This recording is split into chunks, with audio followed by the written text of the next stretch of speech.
सत्संग ही एक ऐसी चीज़ है जो जीव को बुराइयों से निकाल के अच्छाइयाँ दिखाता है और अच्छाई के रास्ते पे चल के प्रभु की भक्ति में लगाता है। अभी जो शब्द गाए गए जिसमें नाम की महिमा गाई गई या अमीरस जिसका नाम लिया गया, वो एक ही चीज़ है।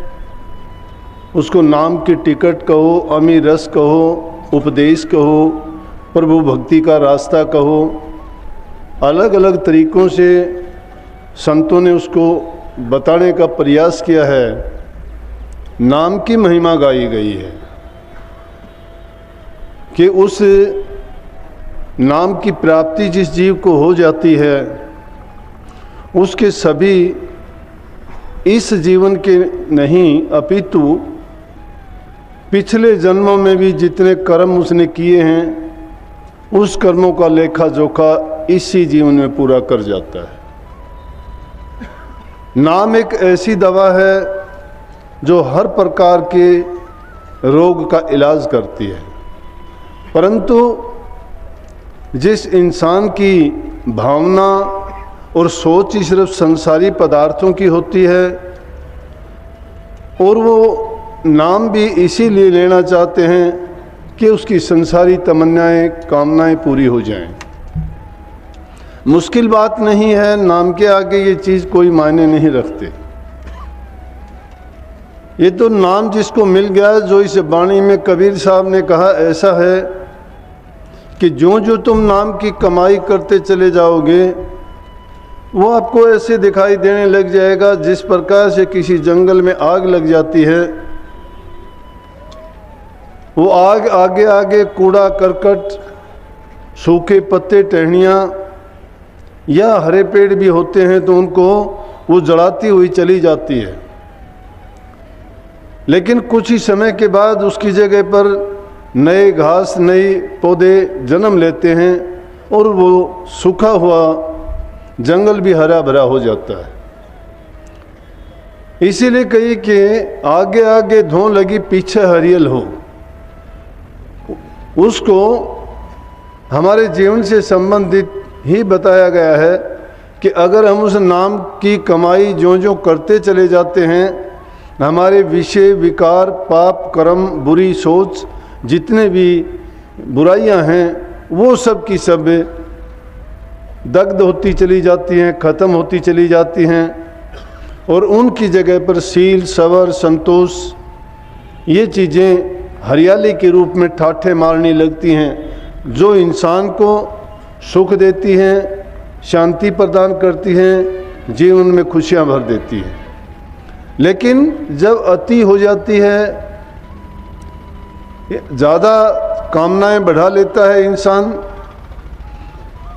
फिर उसकी तृप्ति नहीं होती है। चाहे कोई भी चीज़ हो जिसकी बहुतायत होगी, जितना भी वो उसको ज़्यादा चाहने लगेगा तो फिर उसकी रुकने की कोई सीमा नहीं है कि कहाँ जाके वो रुकेगा। तो संतों ने इसीलिए कहा है कि वो नाम रूपी दौलत जिसको मिल जाती है वो इन संसारी पदार्थों की चाह तो उसकी कम होती चली जाती हैं और नाम के प्रति उसकी चाह ज़्यादा बढ़ती चली जाती है। नाम ही एक ऐसी चीज़ है कि जिसको ज़्यादा तुम जितना ज़्यादा चाहते चले जाओगे उतने ही ज़्यादा संसार की व्याधियाँ, उपाधियाँ, बीमारियाँ, परेशानियाँ कम होती चली जाएंगी। लेकिन नाम को समझना चाहिए, नाम गुरु के द्वारे से मिलता है और जिसको गुरु मिल जाता है उसके समझो कि पिछले शुभ कर्मों का कोई ऐसा परिणाम है, फल है जो उसको अब मिलता है। नहीं तो संतों का सत्संग मिलना, उनसे नाम मिलना या उनके दर्शन का मिलना बड़ा दुर्लभ है। दुनिया के जीव कितने ऐसे दुखों में, परेशानियों में हैं जो अज्ञान के बस इन भ्रम में पड़ के दुख ही दुख भोगते हैं, क्योंकि उनको इस चीज़ का पता ही नहीं है कि मेरे कष्टों का, कर्मों का निवारण कैसे होगा। जब उसको कर्मों के निवारण करने वाला, उनको मिटाने वाली दवा मिल जाती है, उसको ये पता चल जाता है कि मेरा इलाज या जो मेरी परेशानियां हैं वो इस औषधि के लेने से मिटेंगी। जब तक हमें नाम नहीं मिलता है, अब नाम को भी नाम कौन सा है? नाम नाम सभी कहें, नाम न चिन्ह कोई। नाम कौन सा है? किस नाम को चिन्हे हम? किस नाम को सत्य माने? किस गुरु को सत्य माने? जीव को कैसे पता लगे कि ये नाम हमारा कल्याण करने वाला है और इस नाम से हमारा कल्याण नहीं होना, ये संसार में फंसाने वाला है? जब तक जीव को निज नाम नहीं मिलता है, और निज नाम कौन सा होता है? जो हमें ये बता दे कि ये जीव कहाँ से आया था, संसार में आने का इसका प्रयोजन क्या था, और इसको वापस इसके देश में कैसे भेज दें, उसको नाम कहा जाता है। दो अक्षर के नाम तो अनेकों नाम आपने सुने होंगे, कोई कुछ कहता है, कोई कुछ कहता है, कोई किसी नाम को जपने के लिए कहता है, कोई किसी नाम का सुमन करने के लिए कहता है। कोई भी ऐसी चीज़ नहीं कि जिसकी कसौटी पर रख के ये जाना जा सके कि ये नाम सही है या ये गलत है। जीव को ज़रूरत है, वो भ्रम में है, वो दुखी है, उसको तो चाहिए अपने दुखों का इलाज, और वो उसके लिए उन गुरुओं के पीछे भागते हैं कि ताकि उनसे इस कष्ट का निवारण हो सके, उनके दुखों से छुटकारा दिला सके। लेकिन जब उनके पास पहुंचता है, वो भी उनको अलग से भ्रम में बांध देते हैं। जिस नाम को जपने से उनको कुछ भी हासिल नहीं होता, तो वो तो इस प्रकार से है जिस प्रकार से मिट्टी को हम छलनी में से छानते रहेंगे, क्या मिलेगा? उसमें कुछ सार वस्तु नहीं है। जिस नाम के जपने से हमारा अज्ञान दूर होता है, हृदय में प्रकाश हो जाता है, शब्द का सुनाई देना, ये रूहानी ज्ञान जब तक जीव को नहीं मिलता तब तक उसके कर्म और कष्ट नहीं कटते हैं। यूँ तो ये काल देश है, अनेक प्रकार के जो पुराने तो दोष हमारे थे वो हम साथ लेके आए हैं, लेकिन अब भी हमारी चाहना क्या होती है कि किसी को स्वर्ग को, किसी को राम लोक की, किसी को विष्णु लोक की, किसी को किसी लोक की बातें बता के हम कहते हैं कि इससे स्वर्ग मिलता है, बैकुंठ मिल जाएगा, विष्णुपुरी मिल जाएगी, इंद्रपुरी मिल जाएगी। लेकिन संतों का ये मार्ग नहीं है। नाम तो ये कहता है कि ना हमें स्वर्ग की इच्छा है, ना बैकुंठ की तमन्ना है, हमें तो जीव का जहाँ कल्याण हो वो जगह चाहिए। और जीव का कल्याण कहाँ है? जहाँ से ये निकल के आया था वापस उसी के चरणों में जाके समा जाए। जिस प्रकार से बूंद सागर से निकल के अलग आ गई, तो कहीं ये कीचड़ में गिरी है, कहीं किसी बर्तन में है, कहीं नदी नाले में है वही बूंद का रूप है, यही सागर से बिछड़ी हुई। इसी प्रकार से इस संसार में 84 लाख योनि में 4 खान में ये जीव उसी की अंश हैं, परम तत्व की अंश हैं। ये आत्माएं कहो, रूह कहो, ये बिछड़ी हुई हैं, इनका एक ही रूप है। वही इनमें गुण भी थे, लेकिन क्या है कि ये काल और माया में फंसने के बाद अपने निज देश को भूल जाने के कारण इस संसार में दुख और कष्ट उठाती है। सुख की चाहना तो हर कोई चाहता है, लेकिन ये सुख कैसे हैं? जिस सुख की चाहना के लिए हम कोई भी काम करते हैं, थोड़ी देर के पश्चात में देखते हैं वही सुख, जहाँ चाहना हमें की है सुख की, तो उसके साथ दुख लगा हुआ है। जहाँ हम काम करते हैं अपने लाभ के लिए, वहाँ हमें परेशानी भी उठानी पड़ती है। जीव का अपना अपना कर्ज है, कर्ज चुकाने के लिए ये जीव कर्म का सिलसिला ऐसा है कि समझने में बहुत कम आता है। जीव को ये याद नहीं होता मैं किस जन्म में किसके लिए क्या करके आया हूँ, किसका कर्ज मेरे सिर पर है और किससे मुझे लेना देना है। लेकिन अगर थोड़ा भी ये जीव ख्याल करता है और अपने आप की जांच पड़ताल करना चाहता है, तो अपने रोज़मर्रा के जीवन में जो घटनाओं को देखे और उन पर ख्याल करे, तो इसको पता भी लग सकता है कि हाँ, ये मेरा अपना किया हुआ कर्म है, उसी का ये कर्ज मुझे चुकाना पड़ रहा है। अगर इसको भी ये नहीं मानता है तो कुछ घटनाएं ऐसी घटित भी होती हैं, लेकिन क्या है कि जो बात हमारे सामने आती हैं, लेकिन हम कुछ समय के बाद में उसी चीज़ को भूल जाते हैं। क्यों भूलते हैं? कि वो भूल हमारे पीछे लगी हुई है। वो भूल किसने लगाई? काल पुरुष ने लगाई। खेल किसका है? माया का है। उन्होंने हमारे मन पर हमारी सारी इंद्रियों के द्वारों पर कब्जा मन और माया का है। जब से दुनिया में ये जीव आया, बाहर निकलते ही जैसे हालात इसके साथ गुजरे, जैसे वातावरण में ये गया, वैसे ही इसके ऊपर उनके कर्म थे, उनका असर होना शुरू हो गया। इसीलिए इसने जो बातें सुनी उसी के ख्यालात में अपना जीवन बिताना शुरू कर दिया। उन्हीं चीज़ों को इन्होंने सत्य मान लिया। जिस प्रकार से आपको नाम दिया जाता है, उसमें भी आपको एक ख्याली भक्ति का रूप दिया जाता है, परंतु वो बुरा नहीं है। किसी भी चीज़ को पक्का करने के लिए पहले कच्चा किया जाता है। सूक्ष्म को प्राप्त करने के लिए स्थूल का रूप जानना जरूरी है। जब तक स्थूल नहीं मिलता, सूक्ष्म में आप नहीं जा सकते। लेकिन दोनों वो मिल भी नहीं सकते हैं। जब तक हम सूक्ष्म नहीं हो जाते, सूक्ष्म में नहीं मिल सकते। तो सूक्ष्म कैसे होंगे कि जब वो काल कर्म के पर्दे उतार के दूर फेंक देंगे। उनके उतारने का तरीका क्या है? इसीलिए संतों ने जीव को नाम देके और नाम का सुमरण करने के लिए, अभ्यास करने के लिए और अंतर में उतरने के लिए कहा। जितने दुनियादारी की जो लौकिक भक्ति की चीज़ें हैं उनको नकार दिया उन्होंने। कहा कि ये मान बढ़ाई के लिए अच्छी हैं, इज्जत मिलती है इंसान को, दिखाई देने में वो लगता है कि ये धर्म के रास्ते पर चलता है, अच्छा इंसान है। लेकिन हम देखते क्या हैं?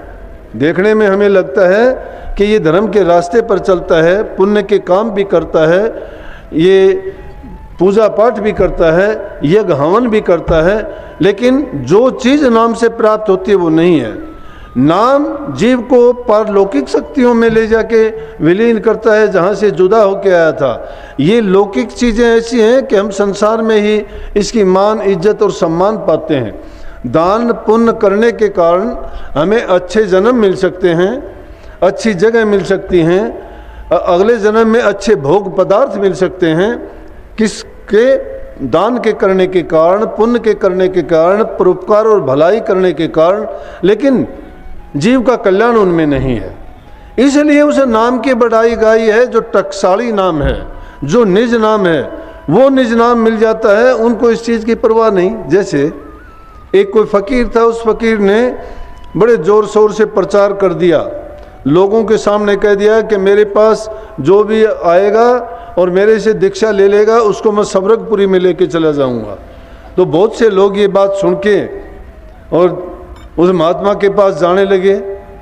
एक जो नाम का अभ्यासी महात्मा था, वो भी रास्ते में बैठा हुआ था। उनसे पूछने लगा, भाई ये इतने लोग किस लिए, कहाँ जा रहे हैं? कहने लगे, जी एक फलां जगह में फ़कीर है, बहुत पहुँचे हुए फ़कीर हैं वो, और वो कहते हैं कि जो भी मेरे पास आके नाम की दीक्षा लेगा या मेरे साथ चल पड़ेगा, उनको मैं बैकुंठपुरी में पहुँचा दूँगा। तो वो जब चलते हुए जा रहे थे और पीछे पीछे काफिला उनका आया, तो क्या देखते हैं कि उस जो रास्ते में महात्मा बैठा हुआ था, उसने चद्दर ओढ़ के और दूसरी तरफ उस रास्ते से मुंह फेर लिया। जब मुंह दूसरी तरफ कर लिया तो लोग जाते हुए देखते कि इतना बड़ा काफिला है, लोगों में इस चीज़ का बड़ा ज़ोर शोर से प्रचार है कि जो भी इनके साथ चलेगा, दर्शन कर लेगा, वो सवरगपुरी पहुंच जाएगा। लेकिन ये भी क्या इंसान है कि जिस ये जानते हुए भी, देख के भी, ऐसा कौन इंसान है कि इसने अपने मुंह को भी ढांप लिया है कपड़े से और मुंह को घुमा भी दूसरी तरफ लिया है। जब ये देखा तो उस फ़कीर ने रुक के उसका कपड़ा मुंह पर से हटाया और पूछने लगे कि भाई कोई क्या बात है, आपने ये कपड़ा क्यों ढक लिया? कि जो मेरे साथ लोग हैं इनको तो सबको मैं सवरगपुरी में ले जा रहा हूँ और मैं आपको देखता हूँ कि आप तो दूसरी तरफ मुंह फेरे हुए हो। कहने लगा कि मैं सवरगपुरी का यात्री नहीं हूँ, मुझे नहीं चाहिए सवरगपुरी, मुझे वो मंजिल चाहिए जहाँ जाने के बाद ये जीव वापस संसार में नहीं आता।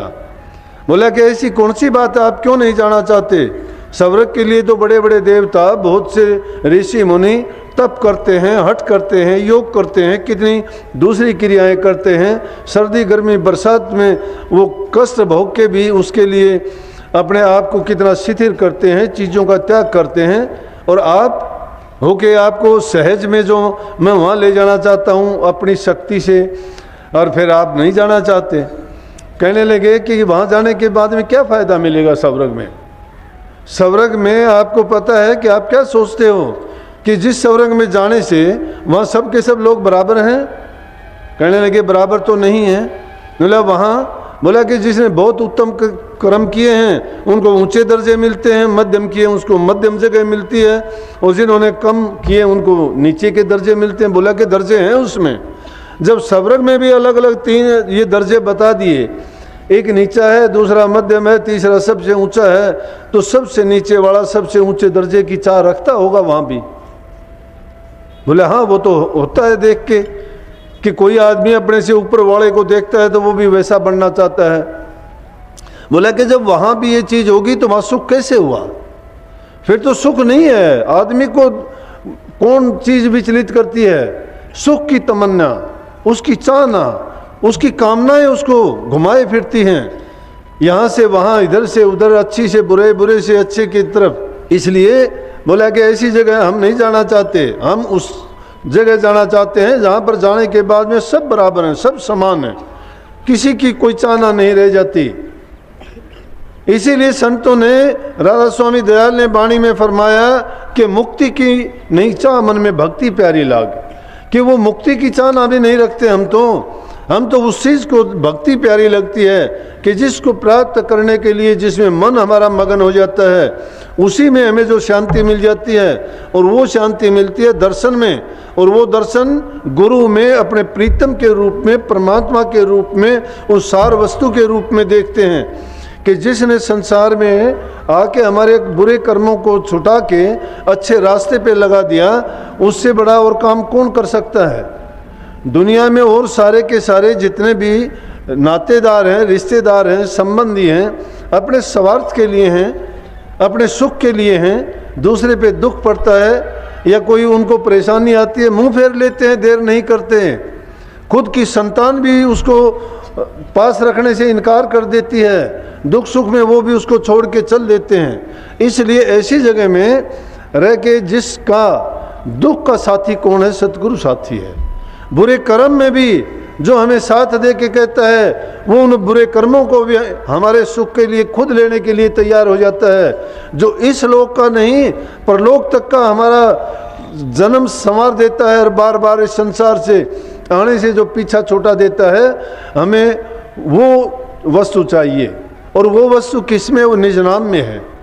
निज नाम इंसान के सभी भ्रमों को निकाल के, अज्ञान को मिटा के उस सच्चाई के रास्ते पे चलाती है, जिसकी कमाई करने से ये जीव संसार में रहते हुए तो सुख भोगता है, जिसको चाहना नहीं है किसी चीज़ की, चाह गई चिंता मिटी मनवा बेपरवाह, जिनको कछु न चाहिए वो सहन के शाह। जिसको किसी चीज़ की ज़रूरत नहीं वो शहंशाह है, न जिसको कपड़े की ज़रूरत है, न जिसको अच्छे खाने पीने की ज़रूरत है, मन मगन है। और जब मन मगन किस चीज़ में होगा, वो नाम में मगन हो जाता है। ये इंद्रिय रस के भोग हैं, जो चंद मिनटों के बाद में जिस रस को हम आनंद मानते हैं, किसी भी इंद्रिय से जो आप आनंद और सुख भोगते हो, जिस चीज़ को प्रयोग करके खुश होते हो, वो थोड़े टाइम में दुख में परिवर्तित हो जाती है, नहीं रहती वो चीज़ ऐसी। इसीलिए उस न खत्म होने वाले सुख को प्राप्त करने के लिए उस नाम की कमाई करते हैं। जब गुरु की शरण में चले जाते हैं, ज्ञान अंजन सतगुरु दिया, ज्ञान अंधेर विनाश। जब ज्ञान रूपी अंजन दे दिया, ज्ञान रूपी दवाई दे दी, जब वो हमारी आंखों में डाल दी गई, तो अज्ञान रूपी अंधेरा था वो हमारा दूर हो गया, और हमें वो ज्ञान हो गया, प्रकाश हो गया, हमारी वो आंखें खुल गई कि जिसके कारण हमें भला और बुरा अच्छी तरह से नज़र आने लग गया।